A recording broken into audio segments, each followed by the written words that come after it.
उन्हें प्रपोज किया कि मैं आपसे विवाह करना चाहती हूँ। स्वामी जी ने पूछा कि उद्देश्य क्या है। बोले आपके लिए समान एक पुत्र चाहती हूँ जो विवेकानंद बन करके सारे विश्व को पावन करे। तो विवेकानंद जी उसके सामने बालक की भांति प्रस्तुत हुए और बोले पुत्र हाजिर है अभी। इसके लिए इतना लंबा प्रोसेस करने की आवश्यकता नहीं है। मुझे आप पुत्र की भांति देखिए और मैं आपके लिए अभी ही प्रस्तुत हूँ, आपका वंशज होने दीजिए। इतनी ऊंची भावना को सुनते ही वह अंग्रेज महिला का क्या हाल हुआ होगा, कितना बार शर्मिंदा हुई होगी अपनी सोच पर और कितना गौरव हमारे भारत को प्राप्त हुआ होगा। ठीक इसी तरह अब हम सभी को भी अगर हजारों विवेकानंद देना है भारत को, तो अपने आप को विवेकानंद की पद पर चलकर, उनके मार्ग पर चलकर अपने आप को विवेकानंद बनाना होगा। और इसी शुभ भावना के साथ आज आप सभी के समक्ष कुछ अपनी भावनाएं रखना चाहती हूँ। सबसे पहले मेरी ये शुभ भावना है कि हमारे युवा सदा युवा रहें, सदा ही युवा रहें। और युवा होता है व्यक्ति करेज से, साहस से, शक्ति से, अपने उमंग और उत्साह से। अगर सदा युवा रहना है तो केवल 5 बातों को आज गांठ बांध लेंगे। और इन 5 बातों को अगर हम गांठ बांध लेंगे तो हम कभी भी युवा जीवन से बाहर नहीं निकलेंगे, हम सदा युवा रहेंगे। क्योंकि उम्र से युवा तो हम हैं आज, लेकिन उम्र भले ही बढ़ती घटती रहती है, लेकिन युवा अगर हौसले से है तो वो सदा ही युवा रहता है। सर्वप्रथम समय, समय का हर तरह से हमें अपने जीवन में महत्व सीखना होगा।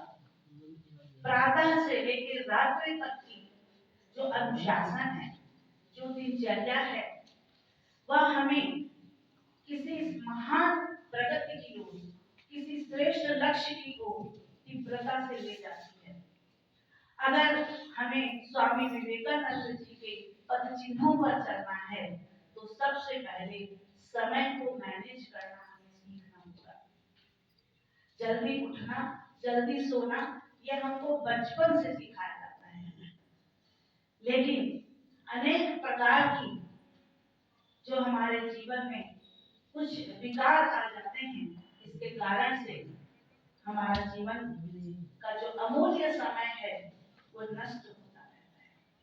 अगर समय को बांधना, समय को साधना हमें जीवन में आ जाए तो ये समय हमें एक सुंदर तकदीर बना करके देता है। दूसरा है संकल्प। आप हम सभी के अंदर एक बहुत बड़ी शक्ति है, वो है संकल्प शक्ति। संकल्प से ही इतिहास रचे जाते हैं, संकल्प से ही भविष्य बनाया जाता है, संकल्प से ही तकदीर बनाया जाता है। लेकिन इस संकल्पों की शक्ति को अधिकांशतः आज का युवा देखा जा रहा है डिप्रेशन में, डिस्ट्रक्शन में, निराशा में, किसी प्रकार की चिंता में, किसी प्रकार के ईर्ष्या में, तुलना में, द्वेष में, व्यसन में, फैशन में। इस अमूल्य शक्ति को जो हमारे इस ब्रह्मांड मस्तिष्क में परमात्मा ने हमें गिफ्ट में दी है, इस अमूल्य संकल्प शक्ति को कहीं न कहीं भूला जा रहा है।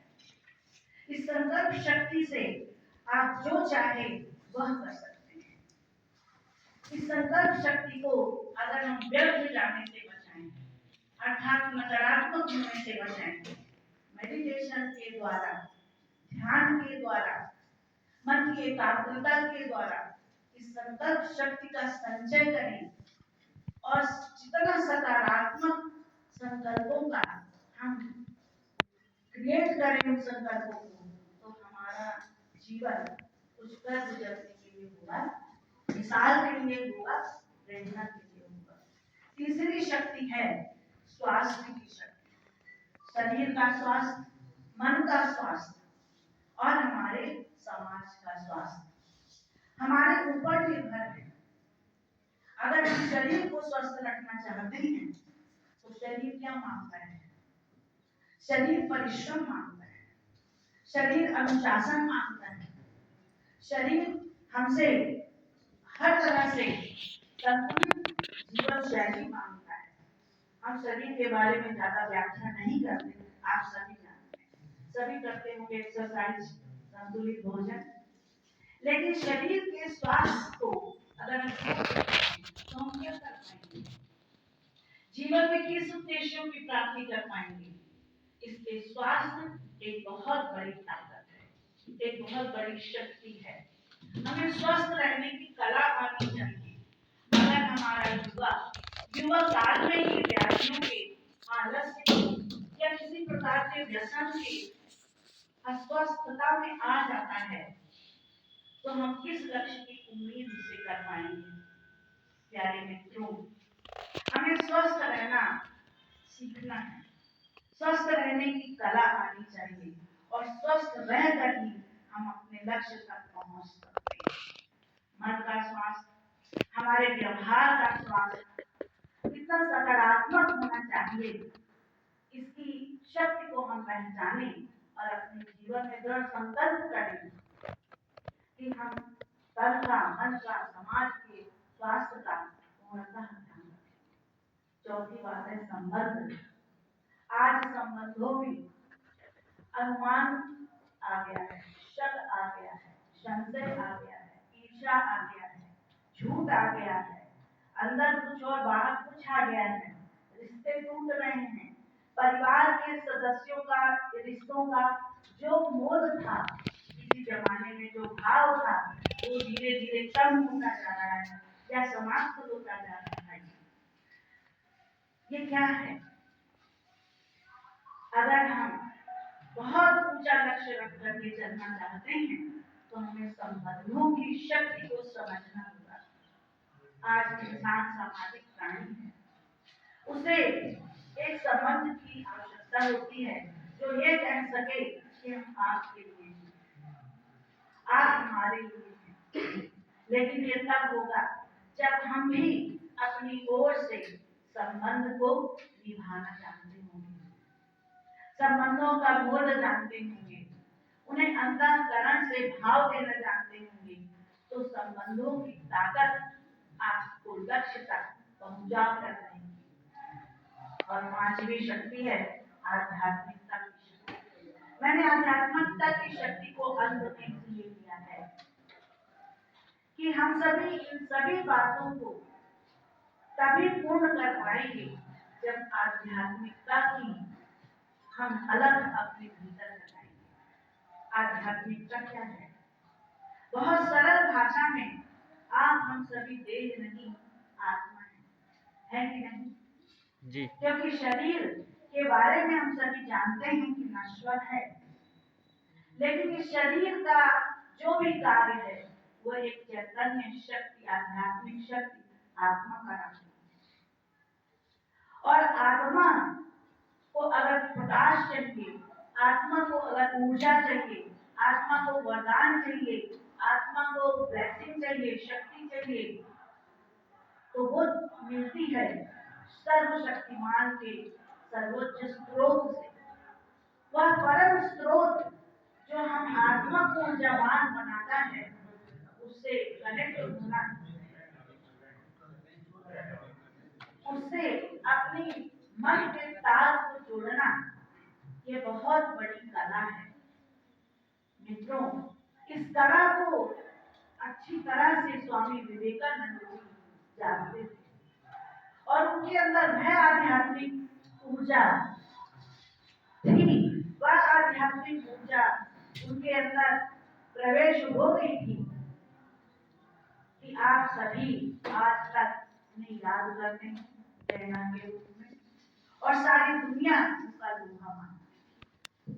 उनके जो प्रकंपन थे आध्यात्मिक, जो उनके वाइब्रेशन थे, उनके समीप आने वाले उससे मन प्रमुग्ध हो जाया करते थे।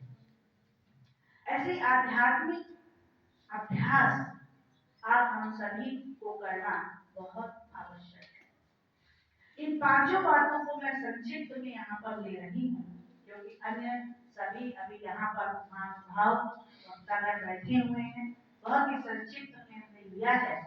लेकिन इन पांच बातों का आज के दिन स्वामी विवेकानंद जी के याद के उपलक्ष्य में हम दृढ़ संकल्प में गांठ बांधे तो निश्चित रूप से हम सदा शक्तिशाली रहेंगे और सदा खुश रहेंगे।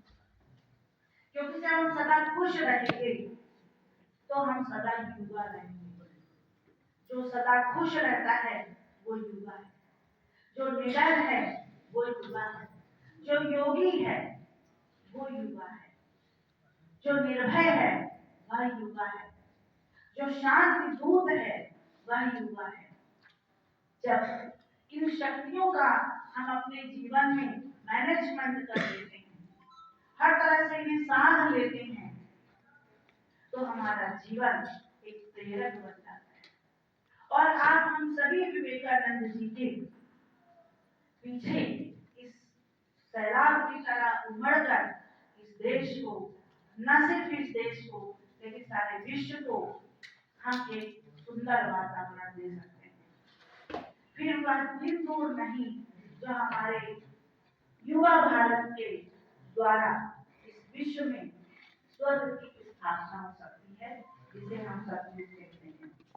एक दो लाइन की कविता जी की एक कविता से मैं अपनी वाणी को विराम देना चाहूंगी। कथानक व्याकरण समझे तो सुरभित छंद हो जाए, कथानक व्याकरण समझे तो सुरभित छंद हो जाए। हमारे देश में फिर से मधुर मकरंद हो जाए, हमारे देश में फिर से मधुर मकरंद हो जाए। मेरे बाबा मेरे ईश्वर यही है भावना मेरी, बाबा कहते ईश्वर, मेरे बाबा मेरे ईश्वर यही है भावना मेरी। संभल कर आशिका युवा विवेकानंद बन जाए,